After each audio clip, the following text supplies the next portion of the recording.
தொகுதி பங்கீட்டில் ஒற்றுமையில்லாத இந்தியா கூட்டணி ஆட்சிக்கு வந்தால் மக்களுக்கு எந்த நன்மையும் செய்ய முடியாது என்று புதுச்சேரி அமைச்சர் நமச்சிவாயம் விமர்சித்துள்ளார். திருநள்ளாறு, காரைக்கால் வடக்கு, காரைக்கால் தெற்கு தொகுதி பாஜக வேட்பாளர்கள் உள்துறை அமைச்சர் நமச்சிவாயம் முன்னிலையில் வேட்புமனுவை தாக்கல் செய்தனர். பின்னர் செய்தியாளர்களை சந்தித்த நமச்சிவாயம், தொகுதி பங்கீட்டில் கூட ஒற்றுமையில்லாத இந்தியா கூட்டணியை புதுச்சேரி மக்கள் ஆதரிக்க மாட்டார்கள் என்று கூறினார். அது பொறுத்த வரைக்கும் அது அவங்க கூட்டணிக்குள்ள உள்ள பிரச்சனை.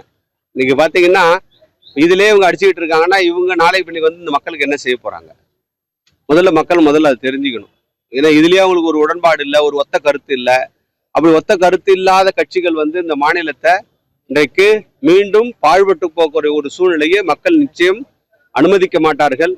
மக்களுக்கு நன்றாக நினைவிருக்கும் 2016 இருந்து 21 வரைக்கும் பாண்டிச்சேரியில் எத்தகைய நிலைமை இருந்தது என்பதை மக்கள் நன்கு உணர்ந்திருக்கின்றார்கள்.